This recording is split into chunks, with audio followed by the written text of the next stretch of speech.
So ito mga brother, pangalan nito, available 60 kVA na genset. This is a Denyo yung brand. Ayan, Denyo. Ito Denyo. Ayan. So actually hindi ko alam yung mga specs nito, pero 60 kVA available unit. And check natin yung loob.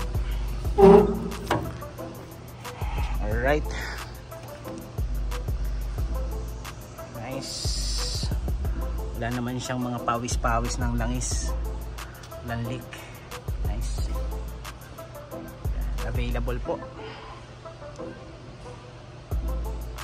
Siyempre bago i-release to sa inyo, ko-condition muna tong unit na to.